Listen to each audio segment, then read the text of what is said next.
Think Realty Nation, it's Abhi Golhar. Welcome to the show.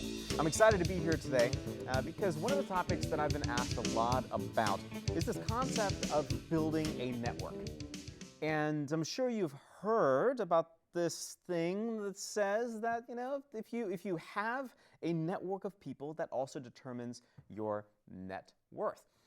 And it's not necessarily the other way around, right? Your network helps to determine your net worth. And if you're a new real estate investor, you might be new to this concept. And I was when I first started investing in real estate, because I didn't really realize that my team really helped to shape my reality. And the people that you spend the time around, the people that you invest the most time around, ultimately become, you. And vice versa. So here today is my good friend Harding Easley, and I want to talk about this concept a little bit today and really dive a little deeper in that. And how do you grow a business from single family to multifamily and start doing the syndication world? Because every investor has different hopes and dreams and wants to achieve different things. But for you, it might be you want to be the single family rental magnate, right? You want to own like 500 rentals. Awesome. Harding and I will talk about that today. If you want to be a multifamily god or goddess, that's in the cards too. You can ultimately do anything that you want, but remember, it starts with the mindset and starts with surrounding yourself with the right people that are experts in that area to help you launch into that career and even grow the portfolio you currently have. So before I bring Harding on, I want to make sure that we give a huge shout out to AaronBChapman.com, who is today's sponsor. And if you go to AaronBChapman.com, who is today's sponsor for the Think Realty podcast, you can bypass all of the overcomplications of the common suit and tie mortgage and connect with Aaron Chapman and his team of real estate investing finance expert at Security National Mortgage. With Aaron, you're going to get no fluff, no complicated industry speak, just brutally direct action. Visit AaronBChapman.com today for more information. That's AaronBChapman.com. That's Aaron with 2 A's.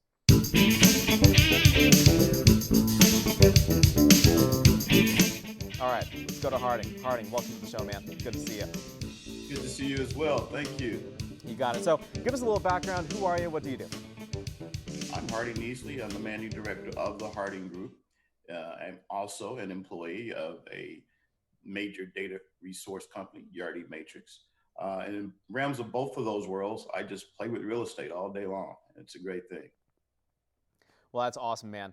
Playing with real estate's fun, right? Like you have conversations with a lot of people.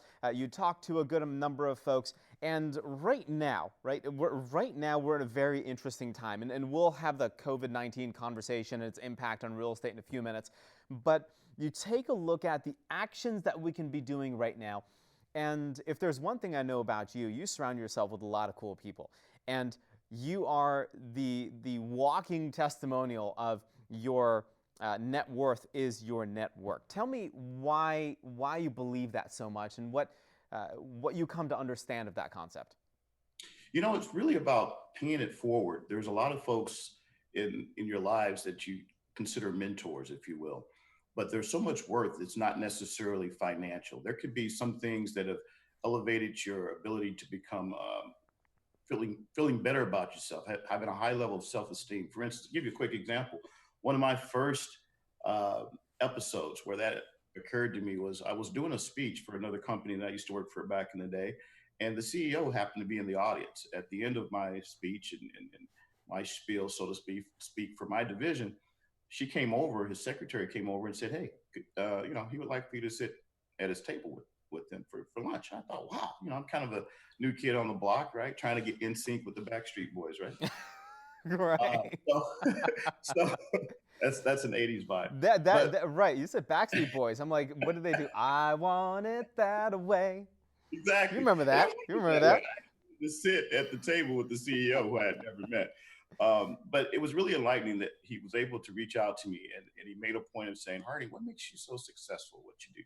And here I was looking at a multimillionaire CEO, owner of a publicly traded company who took the time to just lift me up and ask me about myself. And that was very compelling to me because it showed me that is someone, and here it is probably, it's been 20 years. He's still a part of my life. Even though I don't work for the company anymore, I could go out to dinner with them or go out to lunch with them and pick up on some wisdom. But it was that value that he brought that excelled and compelled me to do other things in life because of how he impacted me. And I do the same to others because of that experience. So whether it's intangible or tangible, your network is your net worth. If you ever got a free ticket to an event because someone just didn't have time to go, but they own season passes, that's your network. Someone in your network gave you that net worth. Those passes for you and a friend could have cost X amount of dollars, but they were free. So there's so many different ways that we look at it in the most everyday, simplistic form, but then it compels itself in the business form as well, especially in real estate where it seems like a large world, but it's a very small world once you start looking inside out of all the folks you actually know over the years.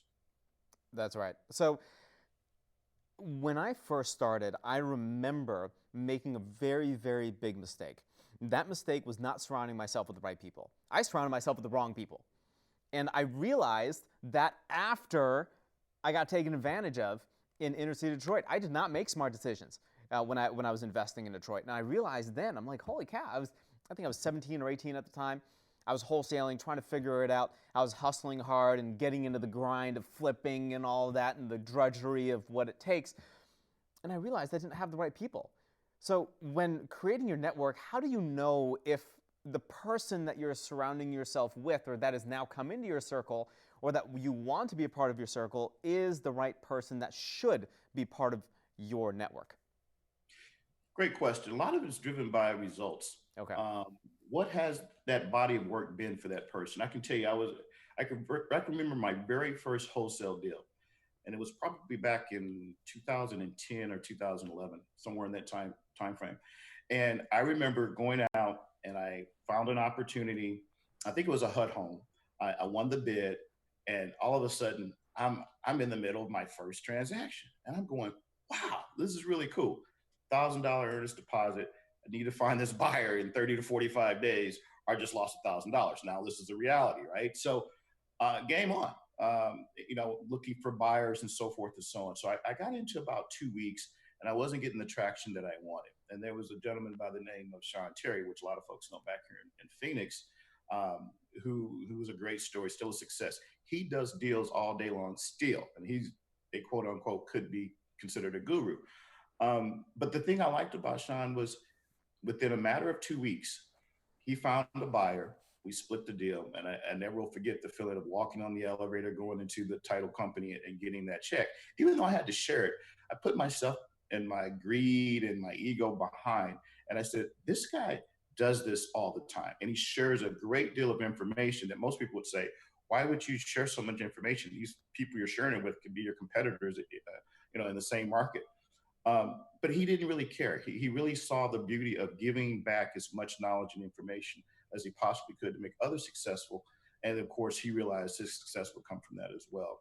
So I say people that have a connection with you on a level, whether it's morally, whether it's just action, getting it done type people, Mm-hmm. a body of work, being able to validate, trust, but verify that body of work is legitimate.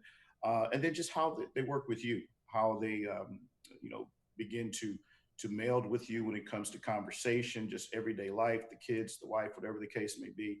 A lot of those things are very important to building a sound relationship in your network.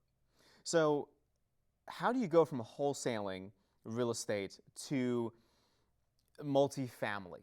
You started on the whole single family wholesaling side, and then you had a good amount of success in multifamily syndication, and now you have a REI advisory firm where you help your clients kind of make the right decisions with real estate, because there are a lot of challenges with that, right? Like, I know for me, I love buying and holding real estate. I hate flipping it. I'm not a flipper. I suck at it. I'm never gonna I don't. That's just not my world. My world is for the real estate side. It's passively investing in buying and holding long-term assets, and also and now more so kind of the tech piece. But how do you go from wholesaling real estate and making the jump to multifamily? Help me understand that. Well, for me, I believe in being a student, and also while being a student, you have certain lifestyles that Yeah. you still have to make a living, right? So Yeah. I mean, we can over-educate ourselves with all types of knowledge because there's plenty of knowledge out there to be had. But what I found in making that transition was I needed to be in a place where I was around it, and the talk was there. And that's kind of where I landed in my current employer, Yardi Matrix, whose research division is basically multifamily. So that gave me a conduit, just like when I was in telecommunications and developed a network there. I always realized I could be a distributor or I could be some other realm of an entrepreneur because I've had that real corporate experience doing it. So it's kind of like on the job experience and education that you can then take over into the private sector as well. So by creating connections in that space, working in that day-to-day job, I just didn't do the job. I just didn't do the task. I formed relationships and began to create over the last 5 years just a great number of contacts Yeah. and folks within my network, and then of course tapping into their networks, meeting at conferences, getting to know each other one on one. Now we're Facebook friends. The relationships are built by being in the industry and around it. So I would always say, if you have an opportunity to work in an organization that is in that space, get in there and learn it, see how the business is ran, see how the interactions and the network begins to develop. Awesome. And you've had a lot of interaction with folks in the industry about the current and long-term, short-term impact of COVID-19, and it's fractured a lot of different business industries. A lot of industries across the country and across the world have been affected by COVID-19. Help me understand the short-term and current impact of COVID-19 on multifamily. Give me about 2 minutes on that, and then we've got a jet. Sure. Yeah, I think there's going to be, obviously a break a little bit here. Once the unemployment payments run out, we could see some distressed property on the back end of this. So those folks that are actively on the hunt will be in a happy space. Family-owned operations, folks that are looking for the value add, distressed property opportunities. Those distressed inventories are inevitable. Along the backside, probably around the third quarter, you'll see a lot of activity there. Construction under 50% in terms of pre-lease and so forth. Those are vulnerable assets.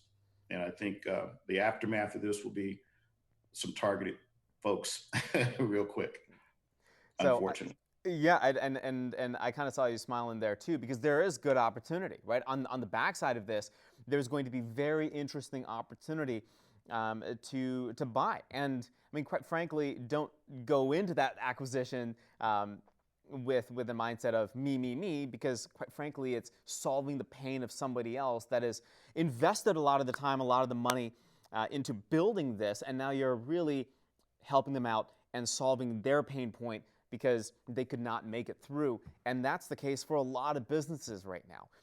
And That's great. you know what I mean? It's just something that we have to be aware of. So, Harding, I appreciate it. This is great. Your insights are awesome as always. What's the best way to get in touch with you? If I have any questions, if I want to call you, text you, email you, if I want to be that psycho person that wants to stalk you online, how do I make that happen? Sure. Feel free to reach me at my phone. You can reach us in the office at 480-877-0032 or the Harding Group, thehardinggrp.com. And you can reach me by email, heasley@thehardinggrp.com. Awesome. Harding, thanks for the time. I appreciate it, man.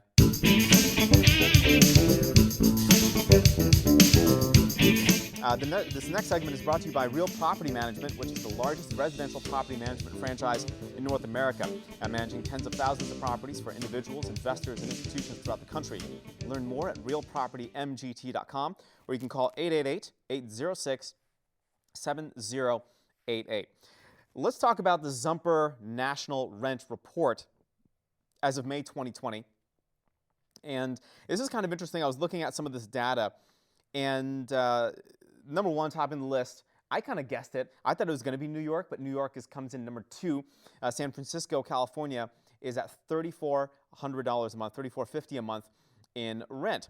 And with COVID, do we expect the rents to increase or decrease? I'd be interested to hear your thoughts. And I know we have listeners and viewers from across the country, so let me know. All right, get in touch with us, give us your city, and give us the average rent for a 3-bed, 2-bath in your city. And I know Yardi Matrix has a lot of that on the commercial side. So if you want to download those reports, or if you want to see that, you can, of course, check out Yardi Matrix and make that happen.